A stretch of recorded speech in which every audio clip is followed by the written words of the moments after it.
Agradeço a presença de todos, o convite do SESC, também do professor Renato Giannini, e de todos os que estão envolvidos, né, na organização desses encontros, que têm sido tão interessantes para todos nós. Né? Vamos ver se hoje nós nos conversamos um pouco também sobre essa questão da queda ou da perda das ilusões, né? Porque quando a gente diz meu mundo caiu, na verdade, alguma expectativa que nós temos e alguma desilusão acontece com relação a uma representação que nós temos da nossa vida ou do que nós pensamos sobre nossa inserção no cotidiano ou também no tempo histórico. Né? Então, de alguma maneira, o que significa desilusão? Normalmente, nós registramos essa ideia da desilusão como a perda de uma ilusão. E a perda de uma ilusão é quase sinônimo de decepção. Não é? Nós temos algum conhecimento imediato de alguma coisa e, subitamente, por alguma razão, essa expectativa e esse conhecimento que parecia familiar e tão próprio daquilo que nós vivemos nos desconcerta, não é? Nos enfrenta com uma contrariedade. Né? Ora, no ponto de vista da história da filosofia, a tradição racionalista toma a ideia da ilusão como um desvio no conhecimento objetivo. Quer dizer, tudo o que é ilusório está do lado da aparência, é aquilo que nos perturba a boa apreciação das coisas e a medida do conhecimento. Então, num registro racionalista, tudo aquilo que é ilusão é recepcionado no registro de um obstáculo ao progresso da razão. Ora, mas esse pensamento racionalista, ele dualiza as coisas, né? Sempre separa razão de um lado, paixão do outro, teoria de um lado, prática do outro, ou então realidade de um lado, ilusão do outro. Então, de um lado nós temos o real com a sua identidade e sua não contradição, do outro lado nós temos a ilusão com a sua identidade e a sua não contradição. Como se o mundo fosse dualista e as coisas acontecessem em pares que se enfrentam e não se comunicam. Ainda, a ideia de desilusão pode se associar à ideia de desengano. Não é? O que é um desengano? Pode também ter um duplo sentido. Né? Desengano é nós sairmos da dimensão do engano. Não é? Ser desenganado é conseguir ter acesso a uma verdade das coisas. Mas também o desengano tem o sentido de uma decepção. Não é? Quando nós dizemos, mas foi um desengano, tanto pode ser o sentido etimológico de nós recuperarmos uma objetividade do mundo, quanto pode existir essa ideia, não é, que nós fomos decepcionados em alguma expectativa. Portanto, sempre a ideia de desengano comporta algum peso de tristeza. Ora, mas a ideia de ilusão não significa necessariamente esse quadro que é da tradição racionalista. Por quê? Porque, etimologicamente, se nós pensarmos na palavra ilusão, ela provém de ludos. Illudere, né, que vem da latim, que dá no nosso ilusão, tem uma raiz que é ludus. E o ludus é o lúdico. Não é? Portanto, tudo aquilo que é lúdico é divertido, é um jogo, é uma representação, não é? É uma forma de ludicidade, portanto, de distração, mas um divertimento que pode ser inteligente. Então, o lúdico não é necessariamente uma ilusão no sentido de uma falsificação ou de uma fraude com relação ao conhecimento das coisas. Por quê? Porque esse registro que trabalha com a ambiguidade da palavra e da situação da ilusão, considera a ilusão como constitutiva do conhecimento. Por quê? Porque a ilusão não pertence à categoria do verdadeiro e do falso. Não é? A ilusão corresponde à categoria do desejo. E o desejo escapa a uma determinação objetivista, científica, teórica, no sentido de definições claras. Se vocês já tiveram acesso, leram ou já ouviram falar de um livro de Freud, que se chama O Futuro de uma Ilusão, nessa obra, Freud analisa a religião. Para Freud, nós sabemos que a religião é um sintoma, não é? Então, são os homens que têm medo da morte, medo da sua finitude, da sua precariedade, da sua fragilidade, da sua condição, nossa condição de seres expostos, vulneráveis, mortais, que criam um além, criam uma outra vida para poder se compensar, não é, de uma ideia de um fim último das coisas. Isso é intolerável do ponto de vista afetivo. Por quê? Porque a morte, ela é a desilusão absoluta, quer dizer, é o fim das ilusões. Quer dizer, a morte não é o fim da vida. A morte é aquilo que desacredita inteiramente a vida. É como se tudo passasse a perder sentido, porque se a destinação última é a morte, isso não significa um sentido para a vida, mas é o que priva a vida de sentido. Então, para compensar afetivamente essa intolerabilidade de nós enfrentarmos o nada, o não sentido das coisas, então o homem inventa as religiões. Então, o que Freud vai dizer? Ele vai dizer que as religiões são superstições públicas e as superstições são religiões privadas. Então, Freud ele entende a ilusão religiosa como superstições, né? Mas por que elas existem? Porque elas dizem respeito a desejos, é a afetividade, né? O desejo de continuidade, o desejo que as coisas buscam a eternidade. Por quê? Porque o princípio do prazer, o amor, por exemplo, Freud vai dizer, se nós entendêssemos que o princípio do prazer aceitasse a sua finitude, quer dizer, que o prazer tivesse um começo, um meio e um fim, nós seríamos infelizes, porque o princípio do prazer exige a eternidade. Que a ideia que uma privação vá limitar o prazer já inscreve o desprazer no prazer. Ora, e a religião participa disso, quer dizer, nós temos que dar continuidade a essa vida para ter um sentido, o nosso engajamento no tempo e as escolhas que nós fazemos no nosso cotidiano. Então, essa ideia de que a ilusão ela é fruto da imaginação de homens desejantes, de pessoas desejantes, então não pode colocar a ilusão no quadro do verdadeiro e do falso. Não é? Então, a ilusão, ela nos acompanha e ela é constitutiva do conhecimento. Então, nessa visão, a própria razão é uma forma de paixão. Não é? A razão não é uma coisa abstrata, neutra, que consegue conhecer a essência das coisas, enquanto que a paixão é uma perturbação do conhecimento objetivo. A paixão é ligada à imaginação e, portanto, ao erro. Erro dos sentidos, erro das emoções, erro dos sonhos. Então, esse pensamento não, ele vai trabalhar naquilo que o sonho, portanto, a imaginação sonhadora, carrega de realidade. Então, a ilusão ela é constitutiva do conhecimento, ela não é um inimigo do conhecimento objetivo, porque ela simplesmente coloca a questão no plano da afetividade, no plano existencial, e não num plano epistemológico ou ontológico. Quer dizer, eu vou dizer, epistemologicamente a ilusão nos perturba no conhecimento. Ou então, ontologicamente, a condição da ilusão é o falso. Não. A ilusão, ela pode se realizar. A ilusão não é necessariamente negada pela realidade. Uma ilusão que nós construímos. Ela pode ser confirmada. E nós ficamos muito satisfeitos quando ela se confirma. Não é? Então, essa questão da ilusão, ela diz respeito a um conjunto de experiências afetivas que constitui a nossa subjetividade e a nossa identidade. E se o nosso mundo cai? Não é? Portanto, essas ilusões, que nós temos expectativas que se realizem, e que elas acabam não acontecendo e elas desmoronam sobre nós. O que nós vamos fazer disso depois da perda de uma ilusão? Aí sim, quando ela se revela como algo irrealizável. Como é que nós podemos lidar com uma frustração e compensar essa frustração? Ora, eu gostaria então de falar um pouco para vocês, para acompanharmos o que seria esse caminho, né, do conhecimento e do autoconhecimento, o mito de Sísifo. O mito de Sísifo, tal qual ele foi elaborado por Camus.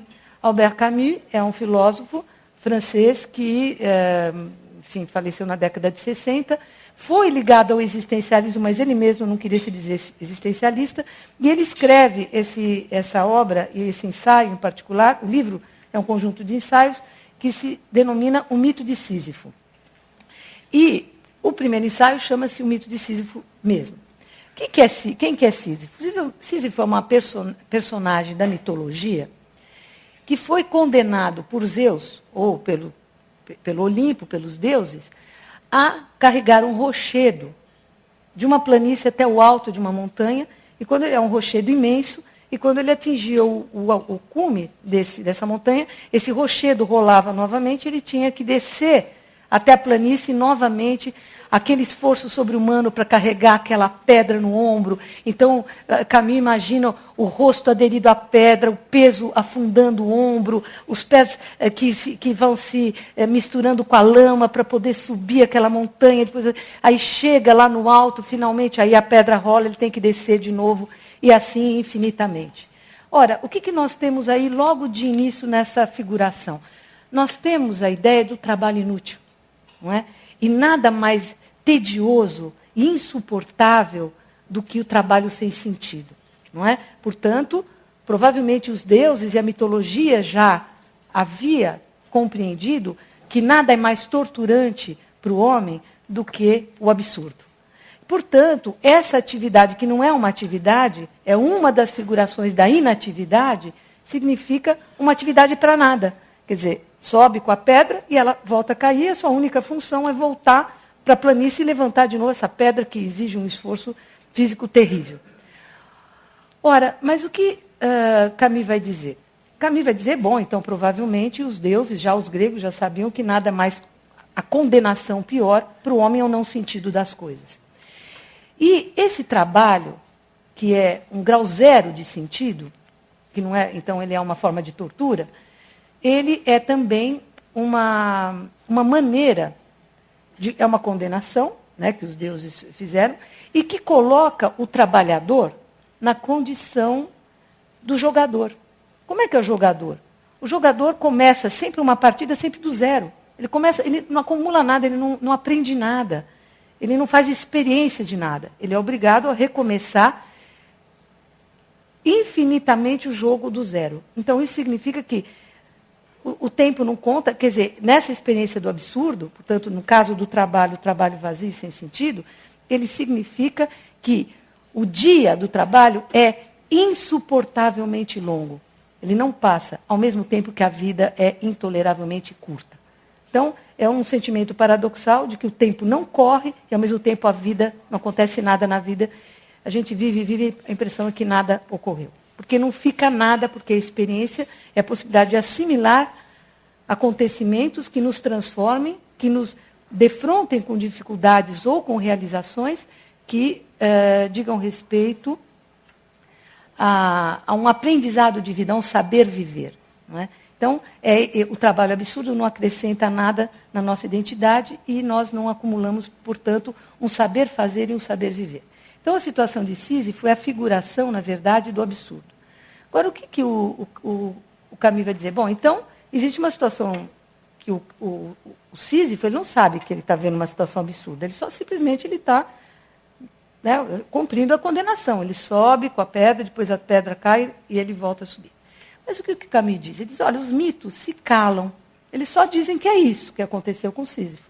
Ele amava demais a natureza, ele não respeitou lá um pacto que ele fez com os deuses, ele voltou para a terra do Tártaro, ele foi liberado para a terra, mas ele se encantou tanto com o rumor dos rios, com o sol, com os pássaros, com a exuberância da natureza e com o amor das coisas, que ele esqueceu de voltar. Então ele não podia romper um pacto com Deus e foi condenado, portanto, a carregar aquela pedra. Mas é isso que diz o mito. É aí o que o Camus diz. Camus diz o seguinte, os mitos se calam aí, para a nossa imaginação trabalhar. Então ele diz, o que me interessa nesse mito não é o movimento de repetição incessante, que é subir com a pedra e a pedra desmoronar novamente. O que me interessa é saber em que pensa Sísifo quando ele está descendo para pegar a pedra. Não é? No que será que ele pensa? E aí, o Camus vai dizer, esse momento é o momento da tomada de consciência, portanto, o momento da liberdade. Esse momento da liberdade é, então, essa experiência de nós nos desfazermos dessa identidade não reflexiva com as coisas e sermos, portanto, autônomos. Ou seja, aquela condenação divina, o homem vence a própria condenação dos deuses quando ele é capaz de pensar sobre aquilo que ele está fazendo. E isso muda completamente a nossa paisagem interna. Então, a ideia, então, que ele não, aí não é mais destino nem fatalidade, porque ele tomou consciência da inutilidade, do absurdo da sua ação, que não é uma ação, uma forma de passividade, e, portanto, nesse momento ele é capaz de pensar uma outra coisa. Ora, então, o que vai interessar para nós aqui é nós sabermos o que significa esse momento de liberdade de tomada de consciência em que nós não estamos mais aderidos a um papel único na vida. Esse momento em que nós podemos nos distanciar daquilo que nós vivemos é o espaço da liberdade, que é o espaço, portanto, se nós quisermos, da criação. Nós podemos imaginar uma outra coisa para nós. Mas o que é essa outra coisa dessa... por quê? Nós podemos imaginar que o Sísifo é trágico, é uma decepção que ele vive no momento em que ele toma consciência do absurdo da repetição de um ato vazio. Mas justamente nesse instante da consciência é um instante trágico. Porque enquanto nós estamos mecanicamente vivendo o nosso cotidiano, nós estamos na parte mecânica dos acontecimentos. Enquanto que a tomada de consciência é trágica, porque aí nós temos uma sabedoria que vai precisar ser desenvolvida para nós vivermos nesse mundo de ambiguidades, de contingências e de não escolhas. O que significa isso? A primeira forma de absurdo. O Camus vai dizer que há duas formas de decepção, portanto, de experiência do não sentido, de absurdo. Uma delas é uma metafísica. Então, nós temos uma revolta metafísica. E vamos ver uma outra revolta histórica, que é com relação às injustiças. Tudo bem. A revolta metafísica se passa de que maneira? O fato de termos nascido. Nós nascemos, nós não escolhemos o tempo histórico em que nós nascemos, nós não escolhemos a família onde nós nascemos, nós não escolhemos a classe social a que nós pertencemos, nós não escolhemos nada. E mais, o choro do recém-nascido, Kant, que é um filósofo do século XVIII, vai dizer, o choro do recém-nascido é um protesto contra essa indignidade que nos foi feita de sermos jogados no mundo sem escolher. Houve um crime dos pais primordiais que decidiram por nós onde que a gente ia nascer, quando, que família. Isso é um absurdo. Então, o que vai acontecer? Essa criança chora porque ela protesta contra esse verdadeiro absurdo. Só que no registro kantiano, vai haver possibilidade de corrigir esse absurdo originário, que é não ter escolhido, de não ter querido nascer e nós nascemos. Tudo bem. Esse primeiro momento do mito lembra uma sabedoria que é do pessimismo metafísico dos gregos, que foi analisado pelo Nietzsche, que é um filósofo do século XIX, numa obra que se chama O Nascimento da Tragédia, né, que é o pessimismo entre os gregos. E lá está a sabedoria de Sileno. Sileno é um acompanhante de Baco, né, de Dioniso. E a sabedoria dele é a seguinte: um homem pergunta para ele o que um ser humano pode esperar da vida. E ele não quer responder. E aí é insistido, acho que é o rei Midas que fica insistindo para ele responder, afinal, o que o homem espera da vida. Mas ele tanto insiste, ele fala, melhor, ele dá um sorriso amarelo e fala, melhor você não querer saber. Falo, não, mas eu quero saber o que o homem pode esperar da vida. Ele diz assim, raça de miseráveis e insignificantes seres, não passam de mortais, frágeis, qualquer doença derruba, qualquer coisa, um cisco no olho acaba com a vida. Então, o que vocês podem... Maior catástrofe é ter nascido. E uma vez tendo nascido, que a vida seja breve. Né? Isso é a melhor coisa que pode acontecer no espírito trágico. Né? Isso, então, os gregos, no seu pessimismo, eles enfrentavam esse não sentido das coisas, do nascimento, né? Essa quase que uma condenação do destino, né? E que, então, melhor era não ter nascido. Ora, como que Camus vai recepcionar esse nascimento? Ele vai dizer, bom, existe um absurdo básico, que é esse mesmo, ter nascido. Aí não há como dizer que não seja. Não é? A gente não escolhe nada. No caso do Kant, ele vai dizer, tudo bem, nós não escolhemos nada, mas pela autonomia do pensamento, pela liberdade, nós podemos renascer. E aí sermos autores da nossa vida. Então, uma espécie de compensação a esse momento de absurdo de ser jogado no mundo sem escolha. Ora, Camus não vai dizer isso. O absurdo é insuperável. Por quê? Porque o absurdo não é uma estrutura que está em mim ou no mundo. Está na relação que nós mantemos com o mundo. É na ideia da relação e, portanto, a alteridade da natureza ou a alteridade do outro é que vai estabelecer a ideia do absurdo, das contrariedades, do não sentido das coisas. Por que esse absurdo acontece? Esse absurdo acontece porque a consciência e a vida não coincidem. A vida vai rápida demais e a consciência chega tarde. Então, como resolver esse paradoxo, não é? De uma situação absurda que é da não escolha? Bom, nós podemos ter, vamos dizer, a saída aristotélica. Como é que era o Aristóteles? Porque aqui, gente, nós estamos no plano existencial. Não é? A pergunta é existencial, ela não é nem epistemológica, nem científica, é a questão da tradição a qual pertence Camus, que é dos moralistas, dos grandes moralistas. Portanto, é uma sabedoria prática. É um saber viver que a gente precisa aprender a viver. Ora, então, como é que o Aristóteles dizia que nós podemos... Para que nós nascemos? Então, como os gregos eram muito otimistas, tirando o pessimismo trágico, os gregos eram otimistas. Eles acreditavam que basta bem conhecer para bem agir e se consolar. Então, né, se a gente conseguir pensar bem, a gente age corretamente e vamos ser virtuosos e felizes. Bom, mas aí o que vai dizer Aristóteles? Aristóteles diz o seguinte: para que os homens vivem? Ele diz, olha, por mais indeterminada que seja a palavra felicidade, os homens nascem para serem felizes. Agora, como é que nós fazemos para sermos felizes? Primeiro, nós precisamos nos conhecermos para sabermos quais os objetos que podem nos trazer felicidade. Então, há toda uma análise dos temperamentos, o temperamento colérico, o temperamento flegmático, melancólico, o sanguíneo. Cada temperamento vai encontrar satisfação em objetos diferentes. Então, a primeira questão é o autoconhecimento. Se eu não souber quem eu sou, eu não vou poder reconhecer quais as coisas que podem me trazer satisfação. Portanto, o caminho, se a gente quiser da análise de si, do conhece-te a ti mesmo, é fundamental. Em seguida, trata-se de saber quando esse objeto vai se apresentar. Bom, então, nós não temos nenhuma segurança se ele vai se apresentar, nem quando. E nós nem sabemos se quando ele se apresentar, nós vamos saber reconhecer. Não é? Por quê? Porque nós vivemos num mundo que não é um mundo da necessidade, porque o mundo da natureza, da regularidade da natureza, das suas leis, nós podemos prever. O mundo humano é um mundo da contingência, é um mundo da não necessidade, portanto, da incerteza. Vocês se lembram daquela formulação dos navegantes antigos? Navegar é preciso, viver não é preciso. A navegação é a arte da precisão. Para navegar, nós temos octantes, sextantes, astrolados, instrumentos. É uma ciência exata. Enquanto que viver não é preciso, viver é indeterminado. Então, que tipo de conhecimento e de sabedoria pode nos tirar do absurdo numa situação de incerteza, de indeterminação, portanto, de abertura para a liberdade?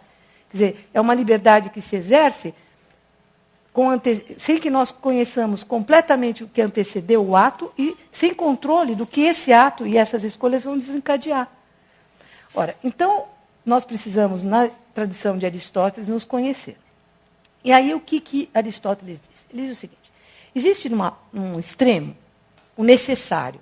O que é o necessário? O necessário é aquilo que acontece sempre da mesma maneira e não pode acontecer de outro. Por exemplo, é necessário que o fogo queime, é necessário que a água molhe. No simétrico oposto, existe o impossível. É impossível que a água queime e é impossível que o fogo molhe. Entre o necessário e o impossível se inscreve o possível. O que é o possível? O possível é aquele que pode ou não acontecer. Portanto, o possível é aquilo que faz parte da contingência, pode ou não acontecer, e dentre essas coisas que podem ou não acontecer, há aquelas que dependem de mim inteiramente, aquelas que não dependem de mim, e aquelas que em parte dependem de nós, em parte não dependem de nós. Então, é todo um exercício, né, de pensamento e de vida para que nós possamos reconhecer o que é que está a nosso alcance fazer e o que não está. Ora, então, os gregos, nessa tradição, desenvolveram uma sabedoria prática, portanto, uma moral e uma ética, não é? Para que o homem possa ser prudente. O ideal da cultura grega é a moderação. Nós, ao contrário, valorizamos as paixões, valorizamos os excessos, né? O grego não. O grego, ele valoriza a moderação, tanto que as paixões, elas não são consideradas inimigas do pensamento, mas elas devem ser moderadas pela razão. Por quê? Elas são a natureza, mas deixadas a sua própria força, é da sua natureza se desmedir. É da sua natureza extraviar-se. Portanto, aquilo que é natureza pode se converter numa ação da contra-natureza e pode nos destruir. Porque, abandonados às nossas paixões, nós flutuamos como um barco num oceano tempestuoso, inconscientes do nosso próprio destino. Nós somos jogados para qualquer lado. Portanto, o grego tem a ideia que a razão é capaz de moderar as paixões para buscar a felicidade nesses objetos que podem corresponder ao nosso temperamento. Ora, mas essa questão do nascimento, que pode ser uma análise do homem no mundo, não está tão claro para Camus. Não é? Porque o Camus não se encontra num registro desse racionalismo, vamos dizer, de Aristóteles. Porque o absurdo é primeiro. Por que o absurdo é primeiro? Porque é esse primeiro absurdo metafísico do nascimento e a nossa relação com as coisas. Então, é a liberdade que vai doar sentido à vida. A vida em si não tem sentido nenhum. Não é? Mas o que pode dar sentido é a consciência que nós temos de que as coisas não têm sentido. A partir daí é que pode se abrir, não é? Uma possibilidade de se inserir no mundo. Então, nesse primeiro momento, o que o Camus vai dizer? O Camus vai dizer, existe uma felicidade das pedras. Não é?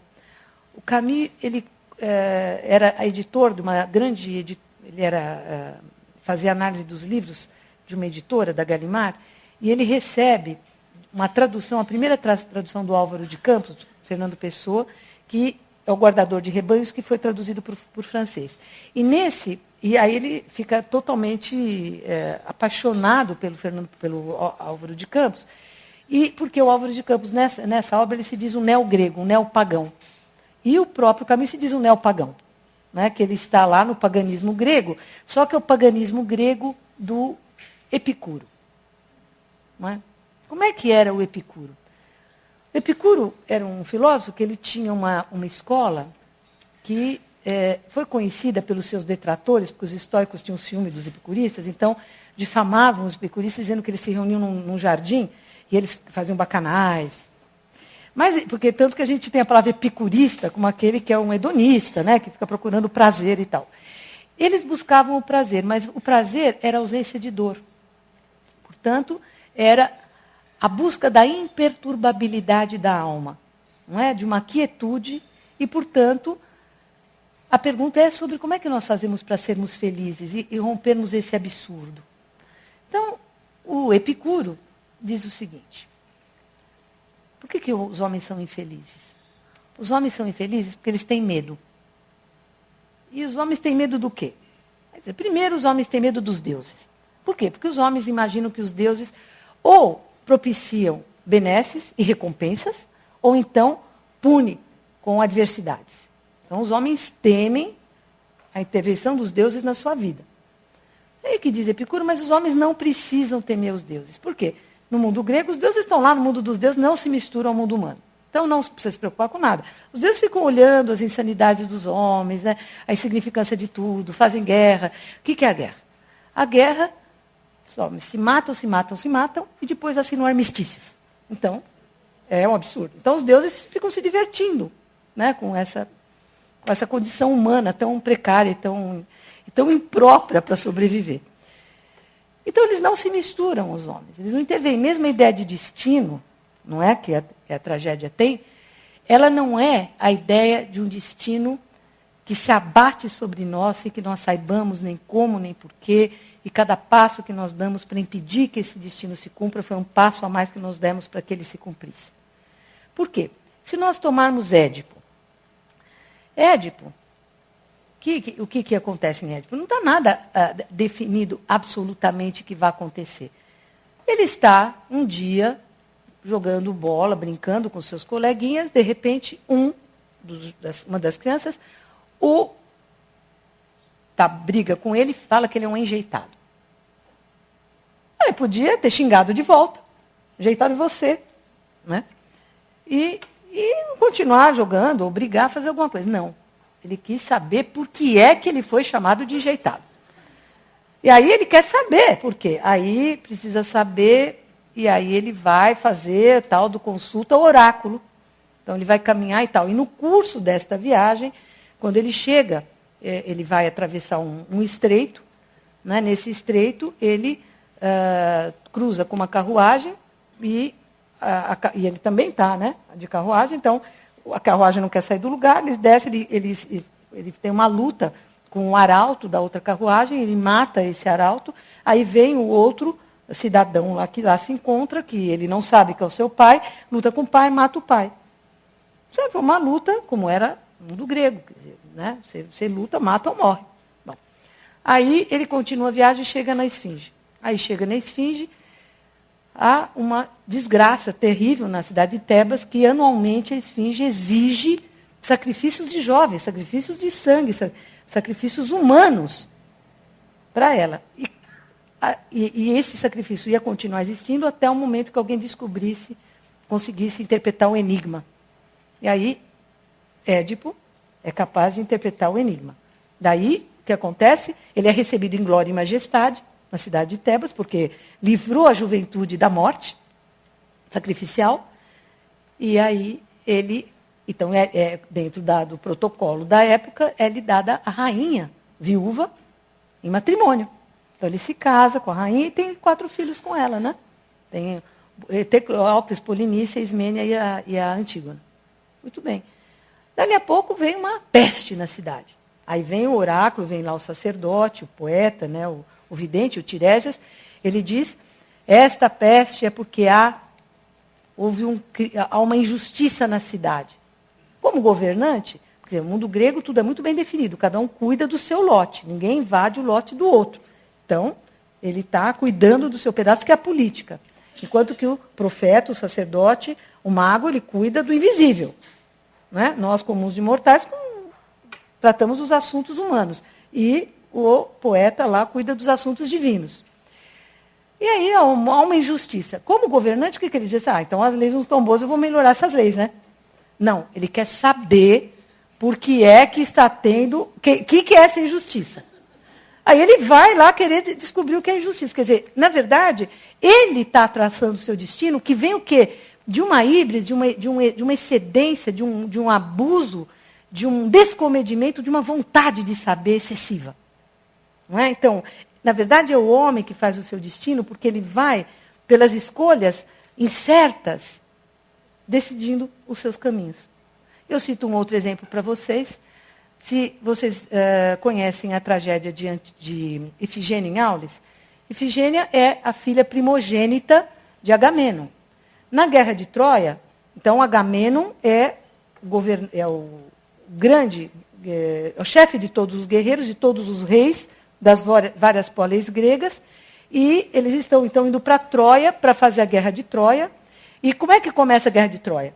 A Guerra de Troia começa porque a Helena, que é mulher de Menelau, que é um rei, ela foge com Paris ou é raptada. Ou seja, então, a guerra é feita para resgatar a adúltera Helena. Não é? Então, o marido quer a mulher de volta. Então, reúne todos os... Essa é a explicação mítica, claro. Então, eles vão fazer a guerra. Então, Agamemnon dirige todos esses exércitos. Só que, nessa ida para Troia, uma terrível calmaria se estabelece e aí o exército não pode continuar a viagem. Então, começa o tédio, o tempo não passa, não tem o que fazer, começa a escassear a alimentação. Aí o que eles vão fazer? Os guerreiros vão para o bosque sagrado para caçar, né, o alimento, até esperar que o vento volte a soprar. Nisso eles matam um servo sagrado que não podia ser comido. E aí o que acontece? Vem um mago, um sacerdote, e diz, Zeus agora quer o sacrifício da sua primogênita, para compensar o que os homens fizeram com os deuses. Quer dizer, não podia comer esse animal sagrado e ele foi comido. Então tem que sacrificar Ifigênia, que é a filha mais velha de Agamemnon. Ora, então, economizando a tragédia para vocês, A um certo momento, ele, obviamente, não quer matar a filha. E aí, a Clitemnestra, que é a mulher dele, pensa que ela vai casar, por isso que ela vai com a filha, achando que ela vai casar com Aquiles, quando ela descobre que, na verdade, ela está indo para o sacrifício da filha. Aí ela tem uma cena terrível com Agamenon, e ele também não quer sacrificar a filha. Aí ele diz para o Menelau, que é o rei cuja mulher o abandonou e foi para Troia. Eu não vou mais querer sacrificar minha filha, eu vou sacrificar a sua, porque afinal foi sua mulher que te traiu, não a minha.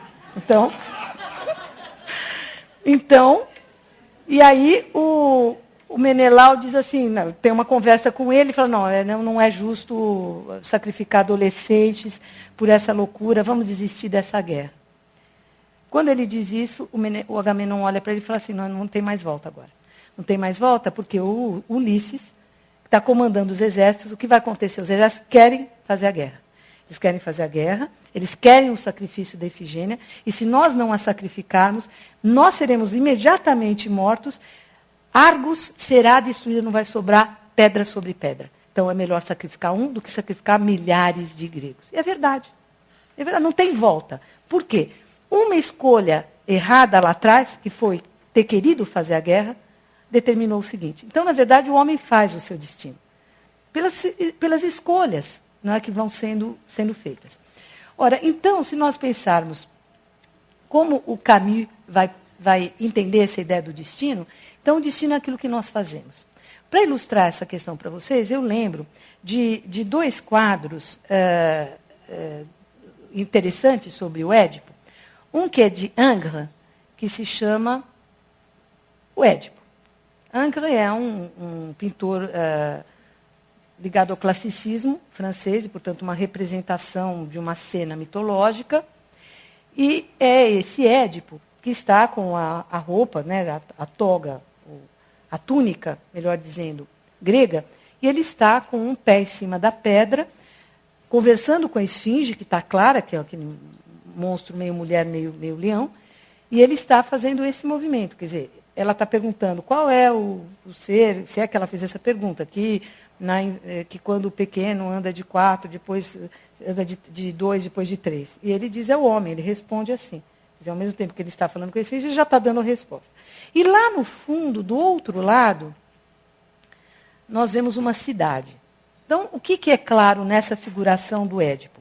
Que o destino se encontra na natureza. Fora da natureza, há a cidade. Não é? Então, a contraposição entre natureza e cultura é clara. O destino é a natureza, então, o encadeamento de uma sucessão causal ininterrupta, não é? Que nós não podemos deter. Mas na história, não. Lá na cidade é o mundo da cultura, que ali é o mundo propriamente humano. Né? Ora, um pintor expressionista contemporâneo, inglês, que se chama Francis Bacon, que é o mesmo nome do filósofo do século XVI, XVII, ele reproduz essa tela e diz assim, essa tela chama-se o Édipo de Ingres. Então, ele revisita essa formulação clássica do mito de Édipo, que é a contraposição natureza e cultura. E como é que nós temos a cena agora? É um Édipo que está na mesma posição, pondo o pé em cima da pedra, só que a esfinge está meio apagada. Né? Esse monstro ligado à natureza está meio apagada, e ele está fazendo a mesma resposta. Só que lá, no fundo, não tem mais cidade. E como é que está vestido esse Édipo? Ele está vestido com uma roupa de esportista, um calçãozinho e uma camisetinha. E ele está com o pé enfaixado. E vocês sabem que Édipo, a genealogia de Édipo, se vocês forem ler a sequência do mito desse ciclo tebano, que começa com o rapto de Europa na Síria e termina com Antígona, né? São vários episódios, do qual faz parte esse mito de Édipo. Há uma genealogia que é o seguinte, Lábdaco é o avô de Édipo, Laio é o pai e Édipo é o neto e o filho. Lábdaco significa pé machucado. Laio significa pé inchado. E Édipo significa pé torto. Então, ambos os nomes dizem respeito a uma dificuldade de se manter em pé corretamente, né, de andar. Né? E esse Édipo, então, de Francis Bacon, ele tem o pé enfaixado. Quer dizer, o pé está inchado. Mas por que ele tem esse pé enfaixado? Nós não temos mais uma contraposição natureza e cultura, só tem história. Então, há aquele labirinto clássico, o que era o labirinto de Dédalo? O arquiteto construtor constrói um palácio com o labirinto e com o fio de Ariadne, Teseu é capaz de sair de dentro do labirinto. É o labirinto racionalista. Ele tem saídas, basta desenrolar o fio e eu saio do labirinto. Como é que é o Édipo de Francis Bacon? É um Édipo histórico. Quer dizer, somos nós que, ao caminharmos na história, traçamos um labirinto. Não é? Então, esse labirinto, onde nada é indício da boa direção, é a condição do homem na história, tanto na história coletiva quanto na sua própria história individual. Ora, então, como é que é então, o Sísifo, voltando aqui a Camus? O que interessa para Camus, como eu disse a vocês, é o momento em que o herói volta. E esse herói volta e ele pensa em alguma coisa, então ele tem consciência, e por esse ato de consciência ele pode se separar do absurdo, porque ele toma consciência do absurdo. Isso muda totalmente a coisa. E Epicuro, então, que vai dizer, não tem destino, não precisa se preocupar com os deuses, né? Porque os deuses estão numa outra esfera e não vão se misturar com o mundo humano. Então não precisa ter medo dos deuses. Mas os homens têm medo de outras coisas também. Os homens têm medo do quê? Da morte. Por que os homens têm medo da morte?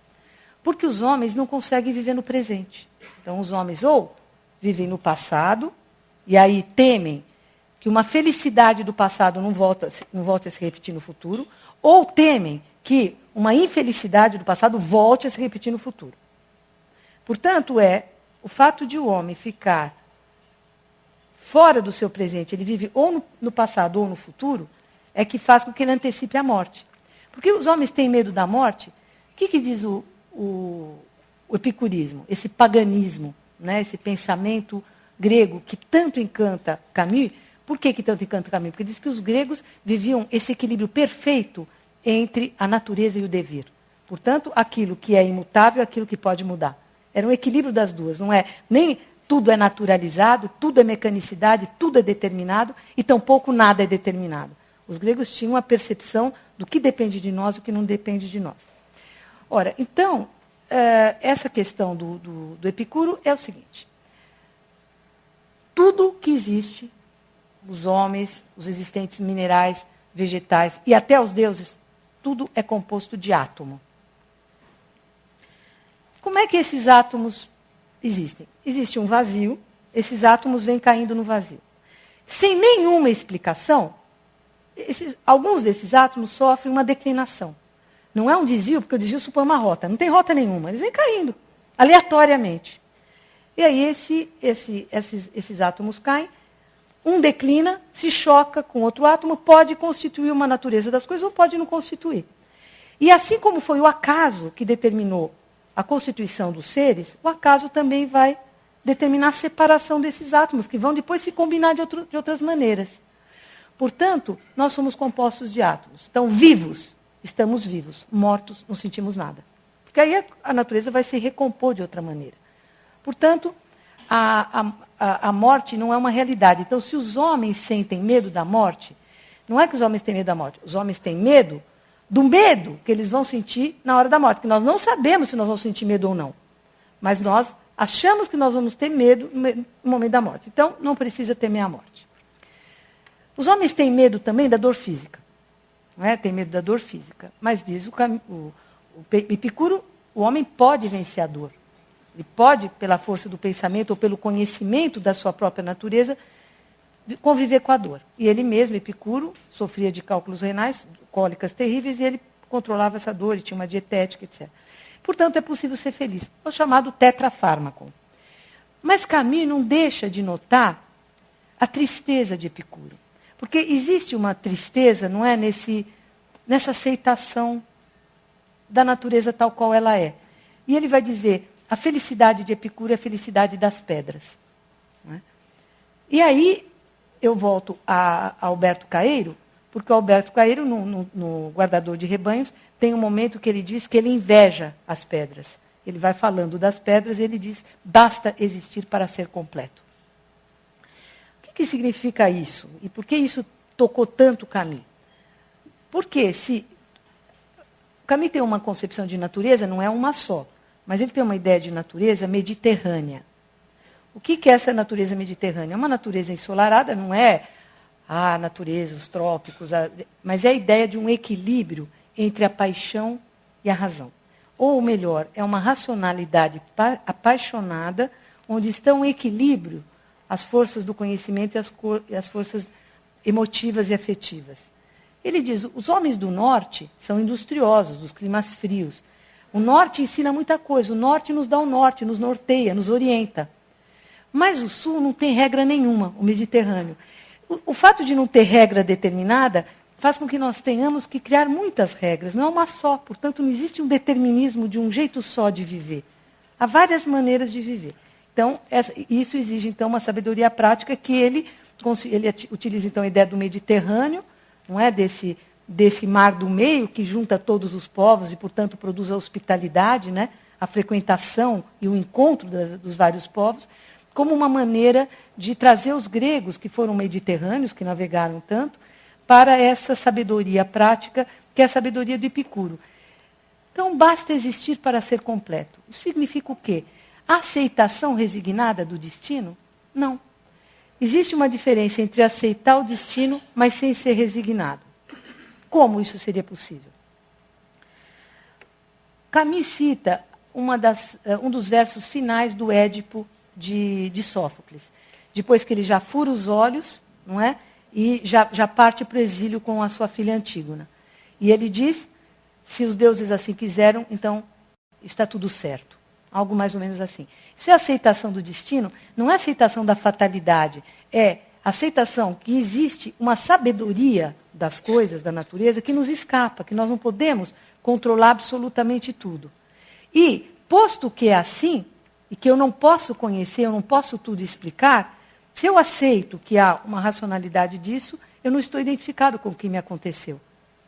Eu acho que eu posso considerar que houve uma reparação de um dano que aconteceu, que eu me fiz, então acabou se recompondo o universo.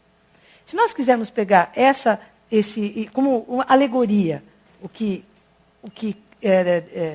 Édipo diz, nós podemos pensar em Sísifo. Sísifo não é que ele aceita o seu destino, porque pelo simples fato de não estar mais aderido ao seu destino, portanto, a um papel que lhe foi imposto e que ele não escolheu, a ter um único papel na vida, que é esse do trabalhador que não tem possibilidade de reconhecer sentido na sua ação, também incapaz de dar um sentido para o fato de ter nascido, então é preciso ter uma consciência e uma lucidez. E essa lucidez é que é o caminho da liberdade, é o começo da liberdade e é o começo da transformação. Ora, mas em Camus, o mundo moderno não é assim. O mundo moderno é um sol que não é esse sol grego, não é que cria o equilíbrio da natureza e da cultura ou da razão e das paixões. O mundo contemporâneo é o do estrangeiro. Não sei se vocês chegaram a ler esse livro de Camus, que se chama O Estrangeiro, ou se vocês viram o filme de Visconti, O Estrangeiro. Então, como é que é o estrangeiro?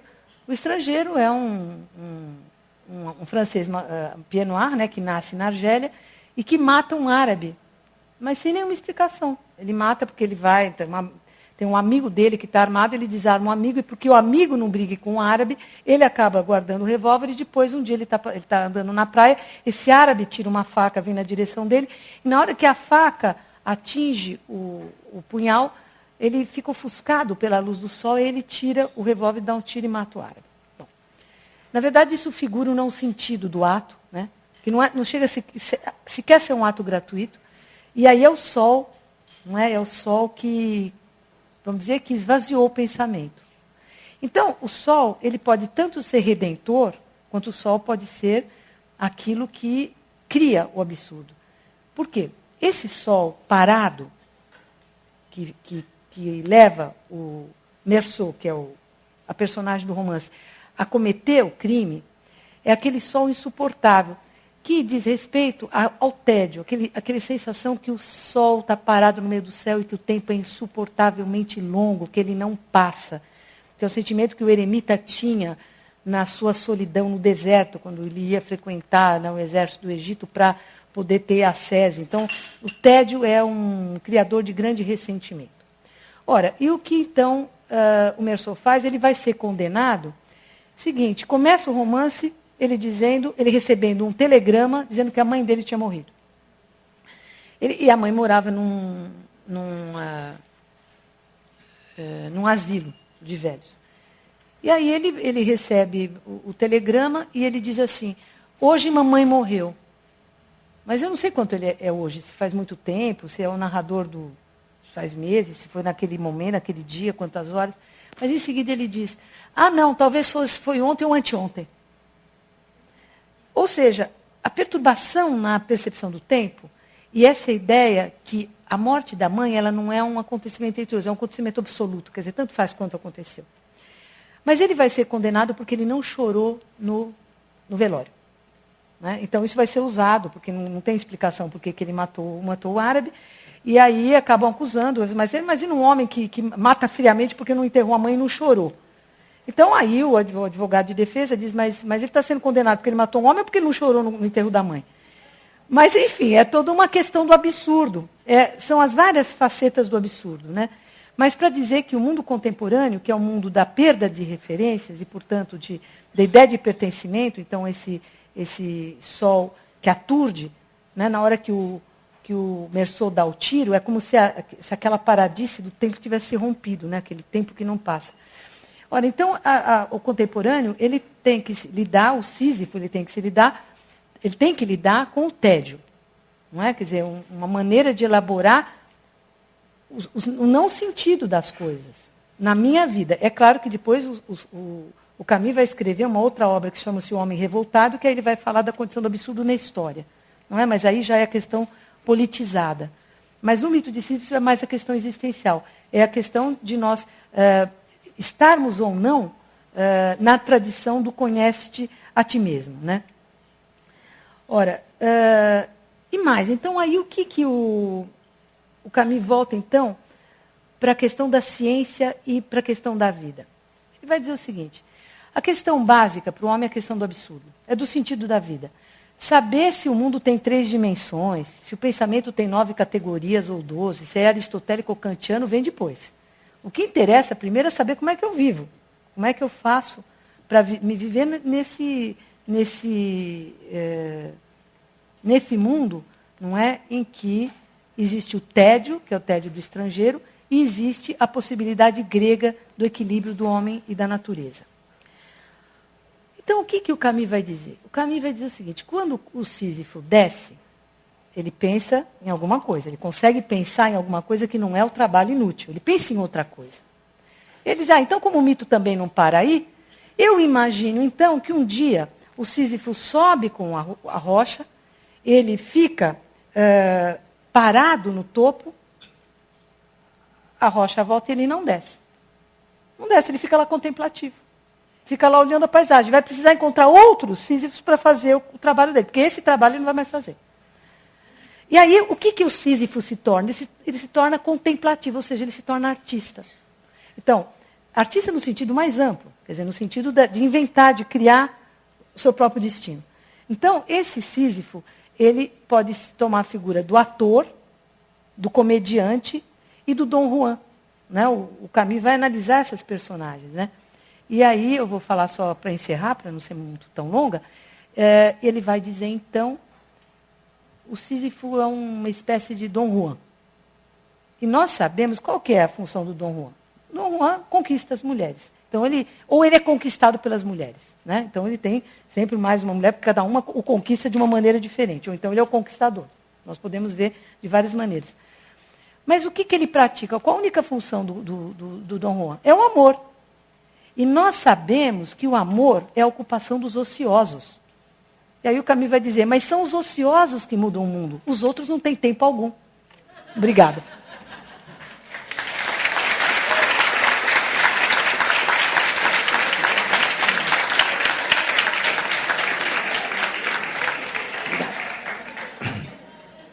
O que dizer dessa habilidade magistral, né, da Olgária, trazer essa mitologia para nós, né, de uma forma tão prazerosa. essa dicotomia entre a racionalidade e a paixão que todos nós sentimos, né? Então, estamos abertos às perguntas.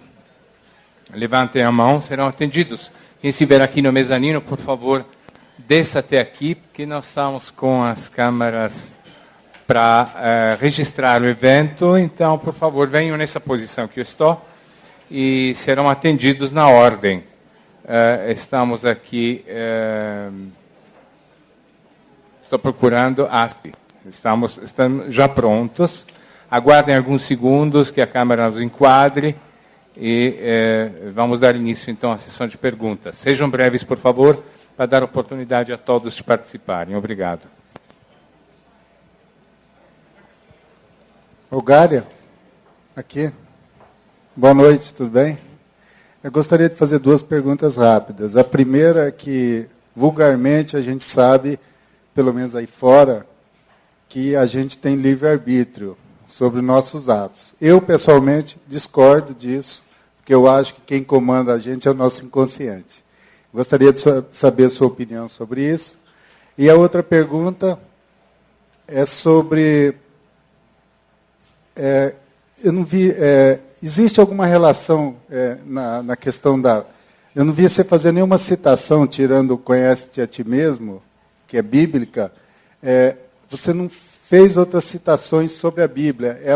A Bíblia é incompatível na área que você atua, na mitologia, as coisas? Olha, esse Conhece-te a ti mesmo, começando pela segunda, é mais délfico, né? É do oráculo de Delfos, o Conhece-te a ti mesmo.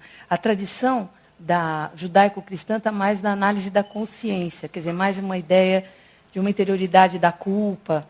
É diferente do Conhece-te a ti mesmo grego, porque você tinha pelo menos 2 significações.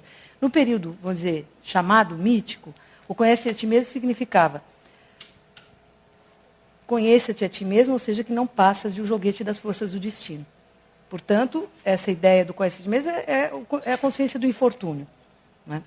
Depois, no período racionalista, vamos dizer assim, do período socrático, quando Sócrates recomendava a cada um dos seus interlocutores o conhece-te a ti mesmo, mudou. Quer dizer, conhece-te a ti mesmo, ou seja, conhece-te mortal e não um Deus. Então, quando você diz, você conhece a sua finitude, a limitação humana, com isso o oráculo ele recomendava a prudência, não é? Então, existe uma medida humana desse conhece-te a ti mesmo. Então, é um pouco diferente. Você tem razão no seguinte, o conhece a ti mesmo, ele, no caso do grego, era para um saber viver, uma vida prática, como que você faz para viver, para ser feliz, por mais indeterminada que seja a resposta para a palavra felicidade. No caso da análise de consciência do judaico-cristã, é mais uma volta sobre si mesmo para reiterar o pecado da queda, não é? Então, o viver no mundo é o resultado de um crime primordial e a vida no mundo, então, é uma condenação. Então, é uma reflexão sobre a culpa, não é? E sobre o pecado original que está nessa ideia bíblica. Então, não é bem a ideia grega. Com relação ao livre-arbítrio, então, essa grande questão, né, de toda a história da filosofia, não só da filosofia, né, é a questão existencial primeira, é saber se nós somos agentes ou agidos, né? Então, os gregos também podem nos ajudar um pouco nisso, né? A palavra paixão, normalmente na nossa tradição mais próxima, a ideia da paixão é associada à ideia da passividade. Portanto, algo que nos afeta sem que nós escolhamos aquilo que vem a nós. E que nós temos que recepcionar de maneira quase que inerte. Ora, os gregos não pensavam assim. Por quê? Eles diziam que existe o ethos é o que nós somos por natureza, uma disposição natural que nós temos, que se traduz ou se expressa num pathos, numa paixão. Mas, para que esse pathos possa ter alguma força sobre o ethos, é preciso que alguma coisa em comum exista entre o pathos e o ethos. Portanto, nós somos agentes e agidos. Nem o ethos é só ativo, nem o pathos é só passivo. Então, o que nós temos é um herói que é agente e agido ao mesmo tempo. Depois, na tradição do livre-arbítrio, é que nós podemos escolher. Não é? Então, que existe o determinismo e existe a escolha. Então, a questão de toda a filosofia é quando é que nós podemos escolher em conhecimento de causa. Não é? E o racionalismo acredita que nós temos que, para poder escolher até onde é possível no mundo humano, onde a indeterminação existe, com segurança, nós temos que afastar aquilo que perturba o conhecimento. Então, as paixões, as emoções. E nós temos, então, que operar com uma razão pura, não é? Com uma razão dedutível, uma razão que vai depois informar a moral, e a moral vai ter que se adaptar ao máximo possível ao rigorismo da razão teórica para poder escolher com mais segurança. Então, uma espécie de vamos dizer, de ilusão, não é? De uma liberdade, de uma escolha que é algo que existe muito, e o Camus vai falar disso, na ideia de que o homem faz sua própria história. Então, essa ideia que o homem é interventivo, que o homem toma a sua história nas suas próprias mãos, que ele faz os acontecimentos.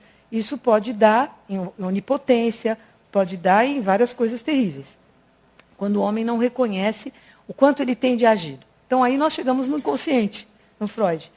Então, no caso do Freud, o que ele diz? Ele vai dizer que não existe ato livre, que todos os atos são determinados pelo inconsciente. Não é? Então, existe um eu dentro do eu pensando no nosso lugar. Enquanto que nós pensamos que nós estamos agindo por liberdade, na verdade já está tudo determinado pelo inconsciente. Não é? Pela atemporalidade do inconsciente.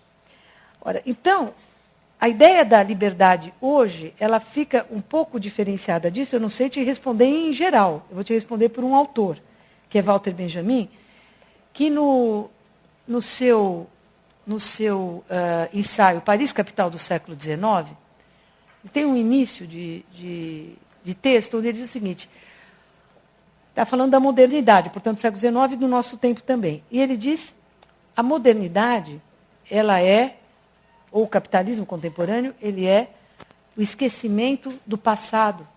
Mas ele diz o seguinte, é o esquecimento do passado recente. Então, mas por que é o esquecimento do passado recente? Porque nós sabemos algumas coisas das pirâmides do Egito, dos babilônios, do mundo hindu.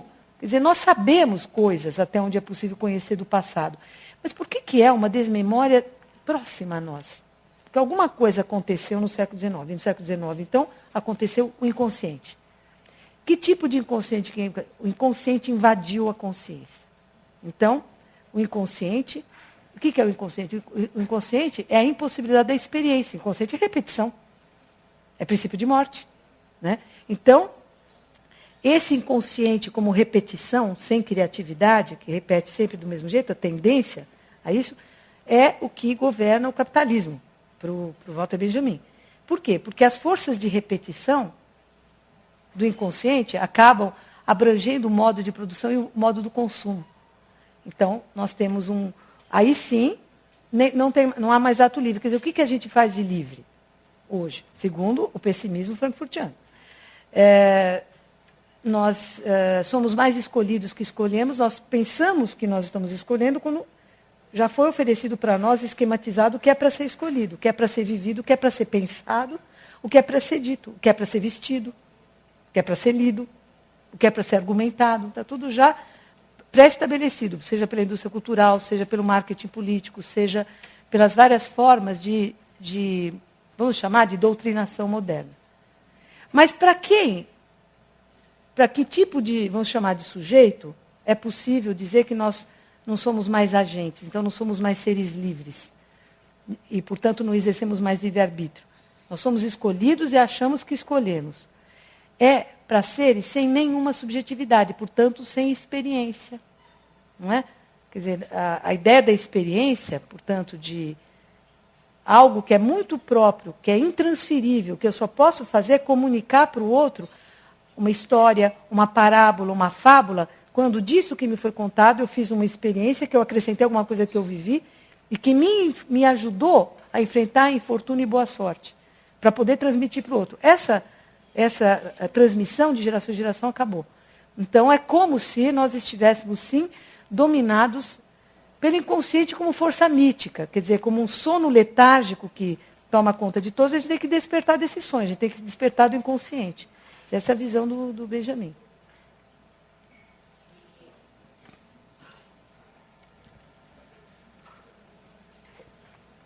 Obrigada.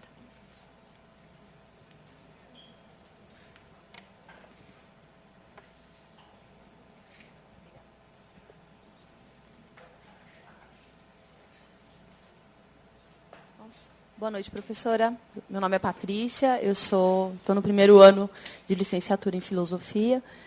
E a minha pergunta também tem a ver com livre-arbítrio. É mais ou menos o seguinte, eu vou ler até para eu não me confundir tanto. Estou falando de confusão aqui também. Até que ponto o livre-arbítrio, ele não, hoje, principalmente, ele não se confunde com controle, uma necessidade de controle causada por um medo, né? Ou seja, a gente escolhe antes de ter o que escolher. Né? E até que ponto isso não nos afasta dessa questão do equilíbrio, né? Que a senhora citou em algumas partes aqui, e nos aproxima mais do sofrimento mesmo, esse medo. Queria saber a sua fala. Olha, eu poderia dizer para você que existe uma diferença entre liberdade e livre-arbítrio. No livre-arbítrio, nós temos uma série de possibilidades de escolha, mas essa série é pré-dada. Enquanto que na liberdade nós inventamos nossas próprias possibilidades. Então, o que está provavelmente bloqueado, talvez, no mundo contemporâneo, é essa possibilidade da liberdade. O máximo que nós temos é a possibilidade do livre-arbítrio.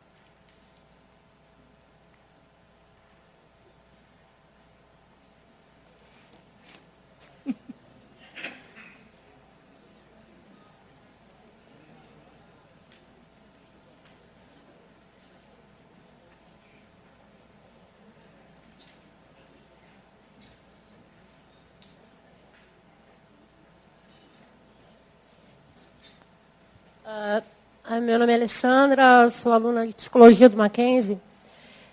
Eu queria saber, assim, essa necessidade humana de controlar e estar dominando tudo que a gente pode controlar e o que a gente também não pode controlar. Até que ponto que isso está associado às psicopatologias modernas, como é o caso da depressão, da síndrome do pânico, que é aquele medo da morte iminente. Até que ponto que pode estar associado ou que não pode estar associado a isso?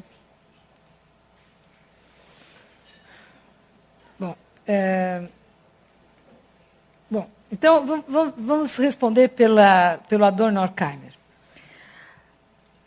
Qual que é vamos dizer, o que está na base de todo o conhecimento? A busca do conhecimento. Tudo bem, existe admiração, o espanto, existe um desejo de conhecer. Né? Vamos supor que existe esse desejo de conhecer, essa vontade de conhecimento, uma curiosidade intelectual. Mas existe também o medo. Né? Então, nós podemos pensar o seguinte, o que deve ter acontecido, se é que se fosse possível imaginar o primeiro homem na Terra, e a primeira vez que ele ouviu um trovão e viu um relâmpago, o pavor que ele deve ter sentido.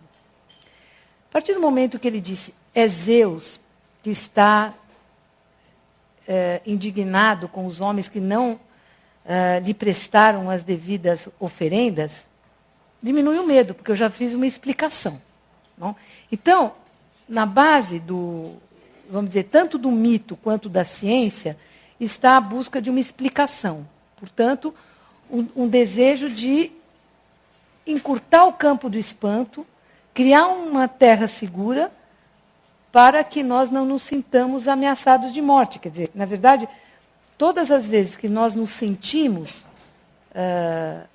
ameaçados de sobrevivência, e o que é o homem? O homem é um ser da natureza, o mais incapaz de sobrevivência.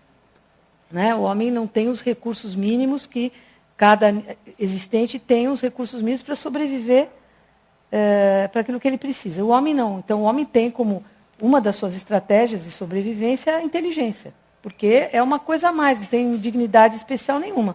Para sobreviver, precisa desenvolver isso, como os outros animais desenvolveram outras formas de instinto. Né?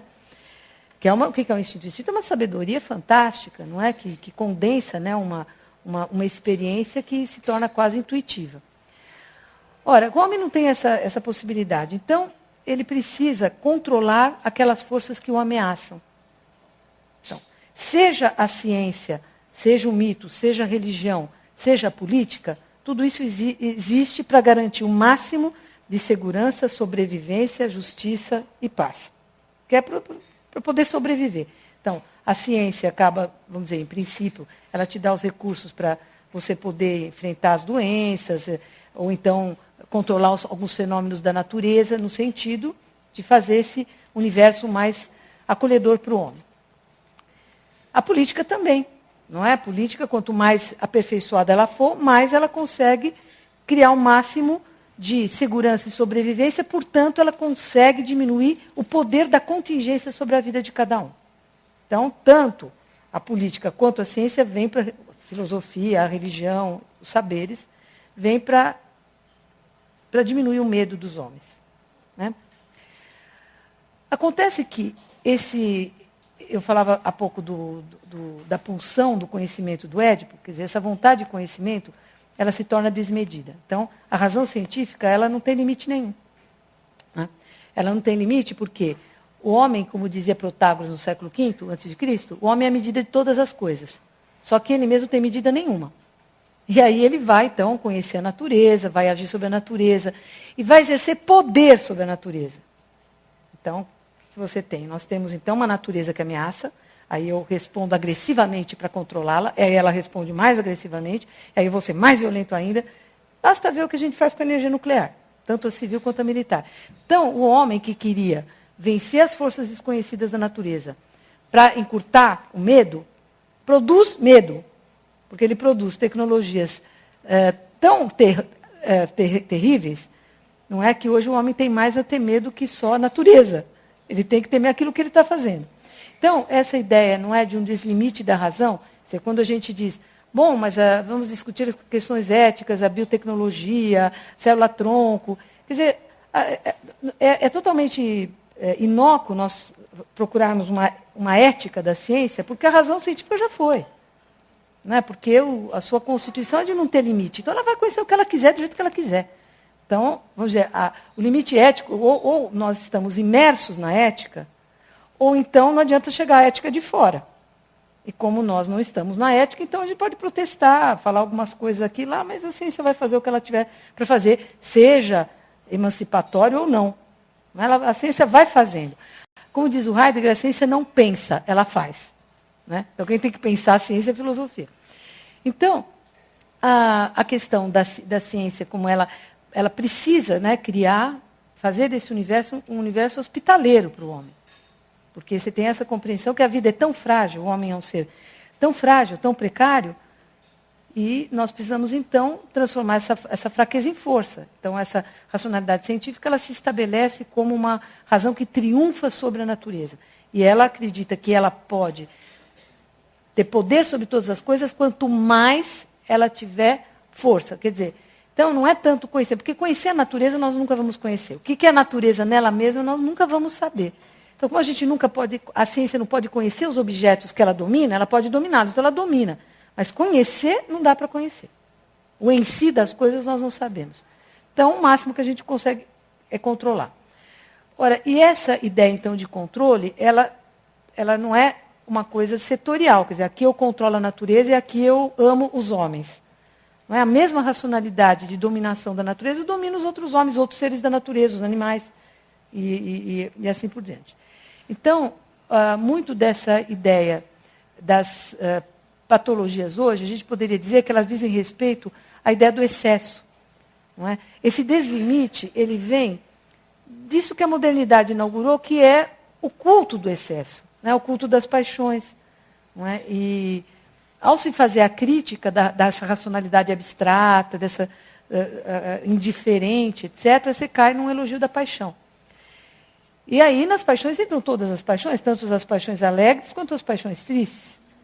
Então, e no mundo que a gente dizia ainda há pouco, da pobreza da experiência, quer dizer, quando você não pode mais fazer uma experiência de um conflito ético internamente, onde tudo é permitido, onde tudo se equivale, onde o limite entre o interdito e o permitido é praticamente inexistente, quer dizer, basta a gente ver como é que as mídias operam. Então, é quase que o capitalismo contemporâneo é o capitalismo do desrecalque. Pode tudo. Né? Na verdade, nada mais é proibido e nada tampouco é possível. Porque pode fazer tudo, então tudo se equivale, então acaba também perdendo sentido. Então, talvez, essa questão das depressões, porque o que é a situação de depressão? Ela é completamente diferente do tédio, ela é diferente da melancolia, é diferente da assídia, da tristeza. A depressão é a expressão da pobreza interior, da pobreza de experiência. O deprimido não tem repertório nenhum, não tem nada para contar. Né? Quando a gente está deprimido, a gente sabe bem disso, é um nada. Né? Então, talvez essas várias formas de patologia, de medo que volta, ela volta de um medo porque agora as ameaças elas podem vir de qualquer lugar, então porque o medo, na verdade, é diferente do o medo e o pânico. O medo, ele se vincula a uma situação concreta, com coisas que realmente ameaçam. E ela diz respeito, e o medo agrega os homens. Né? Quando nós sentimos medo, nós nos aproximamos uns dos outros. Mas o pânico é dispersivo. Né? O pânico, ele é um sentimento de um medo que eu não controlo, não sei de onde ele vem, nem que objetos ele se prende. Que é a situação do mundo contemporâneo. Quer dizer, nós criamos tantas formas de controle e nós perdemos o controle dessas forças que nós queremos criar para controlar. Então, essas forças que eram para ser emancipatórias, acabam nos ameaçando, criam um medo geral. Quando a gente vai, vamos dizer, do ponto de vista da ciência, nós temos todas as tecnologias que se desenvolvem agressivamente, e do ponto de vista da política, nós temos o estado de exceção. Quer dizer, o que é o mundo contemporâneo como estado de exceção? Não é que não existam leis, as leis existem. Aliás, para existir estado de exceção, tem que ter lei. Só que a lei, nós não sabemos quando ela vai ser aplicada, porque às vezes ela é aplicada, às vezes não, porque uma parte é aplicada, a outra não. É o retorno do segredo. Aquela razão de Estado, que era o segredo da informação, da monarquia, etc., letra de cachê, né, que você não sabia bem a razão do rei, voltou. Só que no momento de superexposição de tudo. Tudo é falado, mostrado, e a gente não sabe nada do que está acontecendo. Né? Então o medo aumenta. Né? Porque a gente repete muitas coisas que são para ser ditas e pensadas, e nós já não sabemos mais diferenciar o que é significativo e o que é insignificante nos acontecimentos.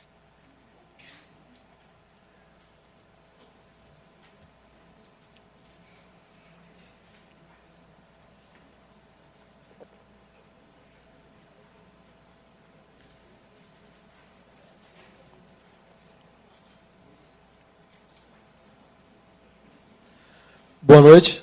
Aqui atrás. Oi. Tudo bem? Tudo. Boa noite, Ogara. Eu sou o Marco, sou da equipe do site da CPFL Cultura, e todas as semanas nós transmitimos ao vivo os eventos que acontecem em Campinas e também o daqui na quarta em São Paulo.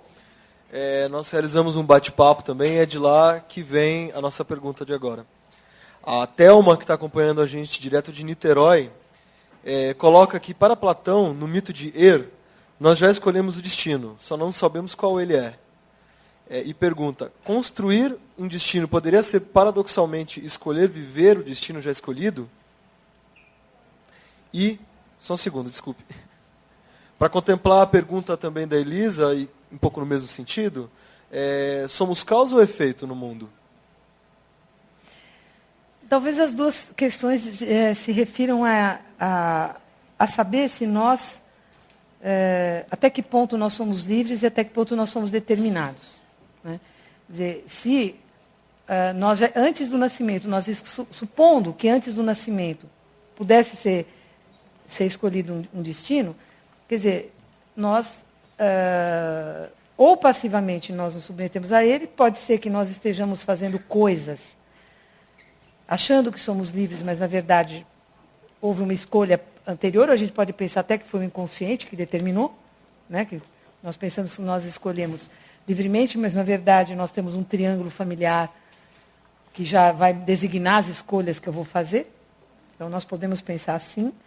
Ou nós podemos pensar um pouco mais otimistamente, que, como o Camus queria, que nós temos vários papéis que nós podemos Mudar de papéis. A gente não precisa ter um... Porque a pergunta é o seguinte, tudo bem, olha o que a vida fez de mim. Mas a gente tem que dizer, olha o que eu fiz daquilo que a vida fez de mim. Porque é muito se desresponsabilizar do ato, dizer a vida que me fez isso. Como se, então, isso me isentasse de responsabilidade. Então, a filosofia do Camus é do engajamento absoluto.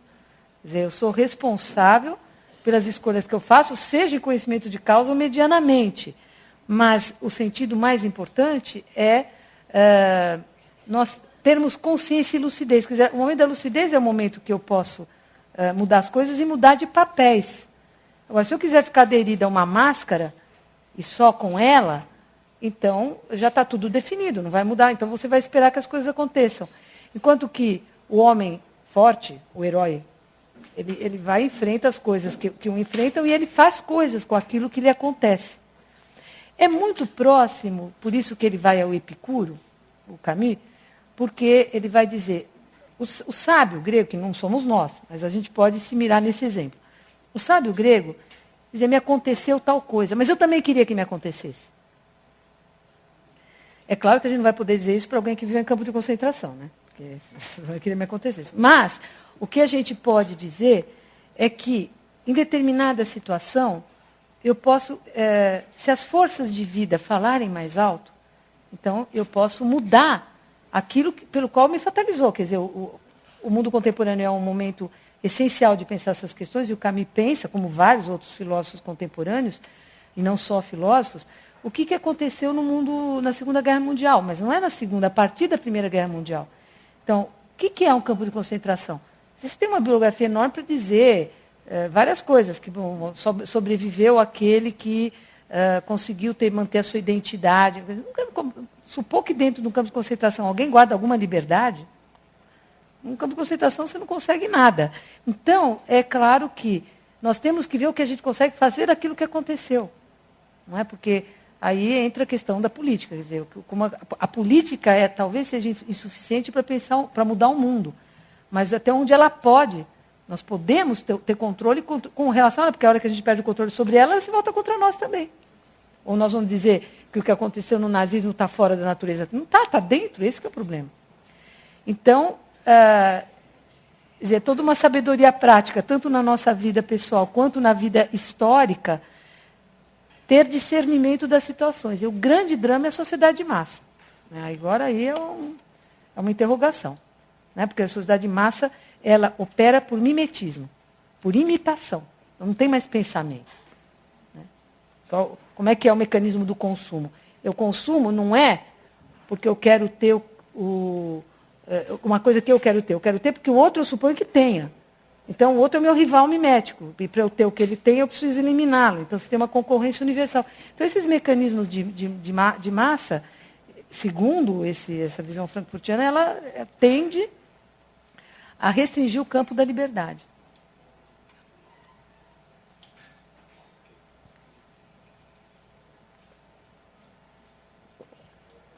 Boa noite, eu sou Regina, eu sou socióloga da religião. Esse é meu campo de pesquisa e de trabalho.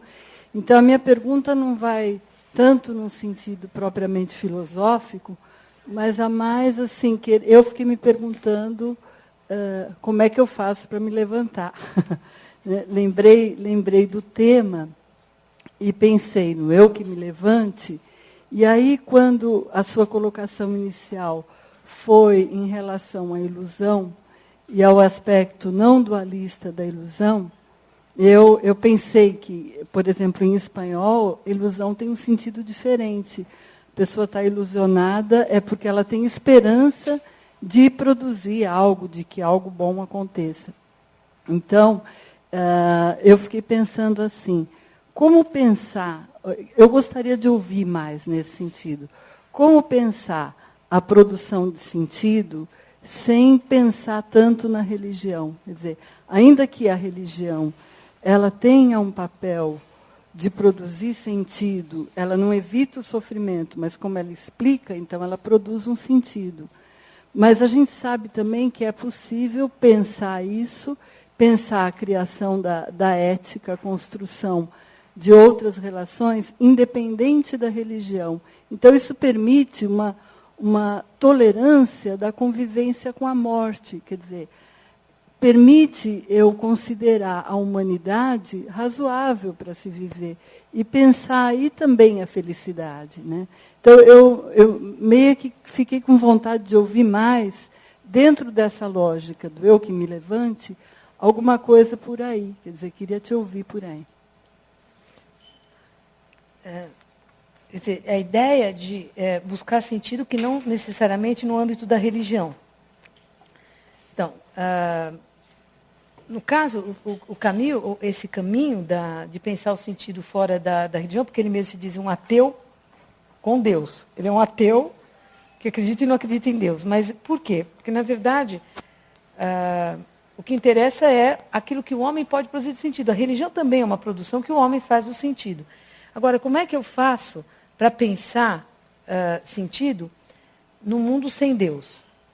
Né? Quer dizer, Deus morreu mesmo. Quer dizer, como de Deus, a gente não pode dizer nem que ele exista, nem que ele não exista. De qualquer maneira, o mundo contemporâneo é um mundo desencantado. Né? Ele é um mundo desencantado. Os seus agentes de desencantamento, bom, a gente pode pensar no Marx, né? Porque o Marx dizia: a religião é o ópio do povo, uma sociedade transparente, sem classes, etc. Você não vai mais precisar da religião, da fantasia religiosa. O Darwin, que mostra que o homem não é o ser mais digno, a imagem do divino, mas é um antropóide superior. Aí vem o Nietzsche, que diz que a religião é a projeção do ressentimento. E, portanto, a gente tem uma longa história de desencantamento, né, de desdivinização do mundo. Então, esse Deus morreu é a perda da ideia da transcendência. O Baudelaire, ele dizia que a modernidade é o desaparecimento no mundo dos vestígios do pecado original. Então, você está na imanência do mundo, que no caso do Baudelaire é o mundo do mal, né? Mas que não é só o mal, porque você tem as ambiguidades. Bom, então, a questão de viver num mundo sem Deus, e como é que se cria sentido, aí é uma organização do tempo. Né? As sociedades inteligentes, elas foram aquelas que organizaram o tempo de maneiras determinadas. Então, há uma passagem do Péricles, que ele se vangloriava no século V a.C., que ele ocupou muito bem os cidadãos de Atenas. Tinha 300 não sei quantas assembleias por ano, tinha teatro, tinha tragédia, tudo. Então, ele ocupava as pessoas, então ele era ótimo. Depois a gente teve várias maneiras de ocupar o tempo, a Idade Média religiosa ocupou, enfim. O mundo contemporâneo é que não sabe ocupar o tempo. Né? Ou a gente tem um excesso de trabalho para poucos, ou absoluta inatividade para muitos. Então, e como é que preenche o tempo vazio? As pessoas não sabem o que fazer com o tempo vazio. Né? Então, muito do não sentido vem do não saber lidar com o tempo. Nós não sabemos, na verdade. A gente fica esperando de fora que alguém diga o que é para fazer. Ou as indústrias culturais, ou alguém diga o que é para fazer. Porque é difícil, né? Não sei se é uma crise da imaginação, ou até vai haver um seminário, acho que no semestre que vem da CPF mesmo, da CPFL, que é sobre esse bloqueio da capacidade de simbolização no mundo contemporâneo. Né? Então, eu acho que algumas soluções elas estão sendo mais possíveis no nível individual, eu imagino, do que, vamos dizer, as grandes soluções coletivas, né, de espaço público, tudo isso aí meio que está desagregado. Né? Há, claro, resistência nisso. A gente tem vários movimentos, esses movimentos altermundistas, com todos os problemas que eles devem trazer, mas, enfim, são formas de lidar com as contradições e com as invenções, né? que têm que ser feitas nessa impossibilidade de mudar o mundo e, ao mesmo tempo, ter que mudar. Né? Mas não há uma resposta a isso. Eu particularmente, acredito que a dificuldade maior é o mundo da educação e da cultura, porque é aí que nós saímos da aderência ao mundo da sobrevivência material. Quer dizer, a partir do momento em que nós não estamos aderidos à ideia da eficácia e do mundo pragmático, ou seja, Quando você sai do reino absoluto da carência imediata, tudo passa a não ter sentido, porque enquanto a gente só o que explica a vida é se alimentar e se vestir, até aí não há como, né, responder às faculdades imaginativas do homem. A partir do momento que você precisa imaginar uma outra coisa, e não há como, porque o que pode organizar o imaginário é a educação e a cultura, e ela é o que é no mundo contemporâneo, então não sei por onde que vai sair. Eu acho que por isso, inclusive, esse retorno, né, ao fenômeno teológico-político, não é, a proliferação do mercado religioso, que é bem na forma do mercado mesmo. Né? Como é que é o mercado religioso? Por que as pessoas mudam tanto de religião? Ah, sim, eu sou pragmático, eu quero logo que resolva o meu problema. Então, eu estou com uma dificuldade, eu vou para tal culto. Se resolveu, não resolveu, eu mudo. Não é? Então, é bem na forma do mercado. Mas está respondendo a uma necessidade, não é, de um apoio para situações difíceis. Doença, perda de emprego, dificuldade de se organizar no cotidiano, porque os cultos, sobretudo os cultos pentecostais, eles ocupam ativamente os seus fiéis. Então, eu acho que uma das grandes reflexões do mundo contemporâneo é o que fazer com o tempo. Rogária, passamos para a última pergunta da noite.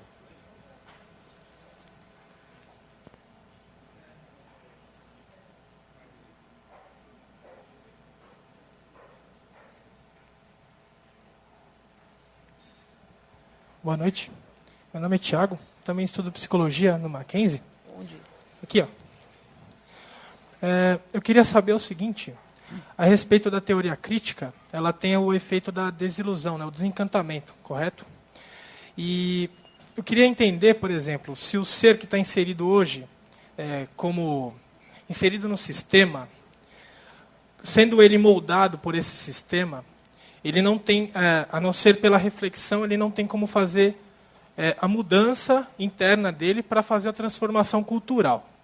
Ele estaria envolvido no momento pós-teoria crítica, onde não existe nem a teoria pragmática, nem a teoria crítica, ou isso partiria de uma educação prévia, a ponto dessa transformação começar desde cedo, um novo conceito, vamos dizer assim, de educação, sendo que esse que nós estamos inserido, ele pode não trazer essa transformação do sujeito, e sim inserir ele cada vez mais no sistema.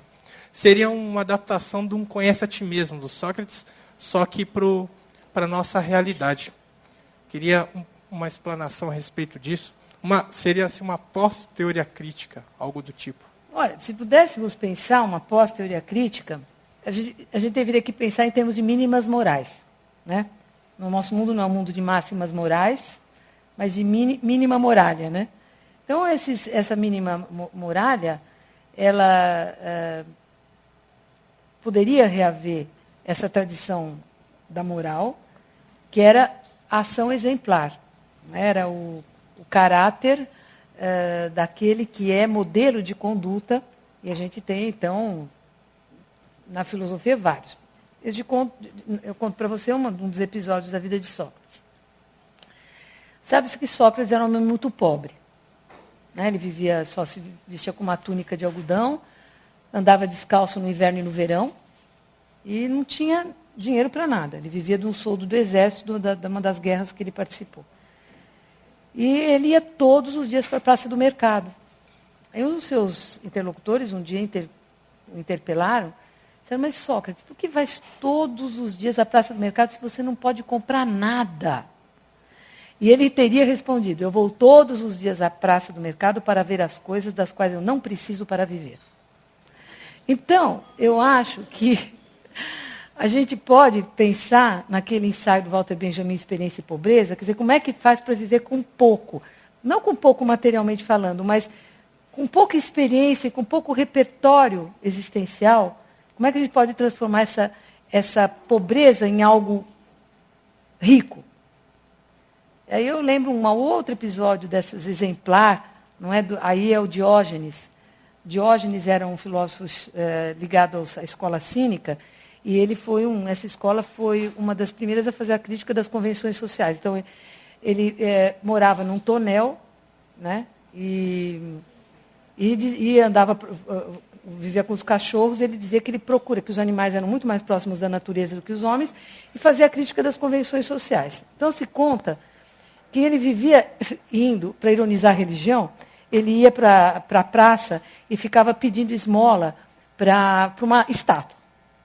Porque aí ele fazia duas coisas ao mesmo tempo. Uma, ele desmoralizava a estátua, é um ídolo, não serve para nada. E, ao mesmo tempo, ele não esperava que ela desse dinheiro para ele, porque ele não precisava daquilo. Né? Então, ele se libera, se a gente puder pensar em viver com pouco, provavelmente, depois dessas crises, eu não sei se é para já, mas eu acho que viver um pouco mais modestamente, talvez, né, possa ser mais confortável moralmente. Né? Não precisa de tantas coisas, né, para se sentir bem. Né? E eu lembro a vocês que Baudelaire, no século XIX, ele fica encantado quando ele vê um mendigo na rua. E esse mendigo, quer dizer, porque não tinha na época o estado do bem-estar social, né? Então, ele era um nobre falido, e como todo nobre falido, ele vive para o jogo, e aí ele perde o último tostão que ele tem, daí ele vira mendigo. E aí ele estava passeava, ele ficava andando ali perto do Port Royal, que é perto do Louvre ali, e ele, mandrajoso, uma barba muito comprida, cabelos, enfim. E, obviamente, frequentemente, ele não comia nada. E aí, ele era visto, e o Baudelaire o via muito, andando, às vezes, sozinho, falando sozinho, ele dizia assim, posto que hoje não comi nada, fartei-me de água. E aí, o Baudelaire diz o seguinte, eis aí um Sócrates francês, um Diógenes moderno. Quer dizer, na verdade, a gente pode se viver com pouco. E eu lembro a você que, recentemente, foi feito um documentário na França sobre os desempregados que não voltaram a procurar emprego. Não, resolveram viver com pouco. Então, é um filme que chama Tensão, Perigo, Trabalho. Quer dizer, aquela triângulo perigo, alta tensão, o trabalho é perigoso. Então, eles entrevistaram essas pessoas, e aí um engenheiro, que era um alto executivo lá de uma empresa, ele diz assim, eu fiquei perguntando assim, ele está vivendo com aquilo que para um francês é humilhante, que é a alocação familiar, que é uma espécie de Bolsa Família. Aí, ele disse o seguinte, olha, eu fiquei pensando assim, será que eu preciso tomar a água Pellegrino? Não preciso, posso tomar, lá pode tomar a água da torneira. Né? Depois ele falou, será que eu preciso sapato tal? Será que eu preciso? Eu adoro ler. Eu ficava lá trabalhando 12 horas e não tinha nem tempo para ler. Então, aí o que eu faço? Eu vou na biblioteca do meu bairro, é excelente, eu fico lendo. Tem os livros de ocasião, que são baratinhos. No dia seguinte sai um livro, as pessoas já leem, já vendem, aí fica quase nada. Eu posso... Estou ótimo assim. Então, e aí são várias pessoas. Tem uma outra moça que aí ela juntou um dinheiro, foi para o Larzac. O Larzac é um lugar da França, uma região considerada pobre, e ela comprou um pedaço de terreno. Como ela sabe plantar, não sei o que ela vive. Então, na verdade, eu fico me perguntando se isso não é uma maneira de uma crítica tácita, essa necessidade de tantas coisas. Será que a gente precisa de tanto mesmo para se sentir bem? Ou a gente fica precisando de tantas coisas para se aturdir, para não pensar em como organizar a vida de outra maneira? Né? Eu acho que há algumas soluções que são esses, no momento, elementos muito setoriais, mas que estão acontecendo. Né? Então, acho que eu ainda acho que a crise está tal, assim, não é a crise só material. Eu acho que essa crise, o Walter Benjamin dizia isso, né? É uma pobreza interior. Né? A pobreza não é a pobreza material, o problema gravíssimo é a pobreza espiritual do mundo contemporâneo. E, então, o que a gente pode fazer, né, nessa pobreza? Né? Tem que fazer muito com pouco que nos restou. E a educação e a cultura, nesse momento, estão a zero. A zero, porque ela não é sequer uma educação para adaptação. Ela é uma coisa qualquer, não importa mais. Assim, você pode se dar bem na vida sem estudar. Ou então, quer dizer, como se o estudo fosse alguma coisa para você se dar bem. É preciso aprender a se acompanhar, para ser mais feliz, tirar prazer de algumas coisas. Né? Mas como isso saiu de moda, então a educação não tem vez, a cultura não tem vez, a não ser na forma predominantemente, é claro que não é tudo assim, mas do mercado. E daí, então, que nós chegamos, eu acho, no grau zero. Como nós chegamos no grau zero, e essa última crise, né, da imobiliária, não sei o quê, mostra que tudo é muito frágil, tudo pode quebrar, eu acho que vai se mudar um jeito de viver e que vai haver um renascimento das ciências e das artes. Porque nós chegamos num ponto que daqui não dá mais. Então, eu acho que vai liberar um tempo livre, aí, com essa coisa da sociedade do não trabalho, essas coisas que o Grupo Crise está discutindo hoje, e eu acho que é a grande chance, sim, de mudança agora.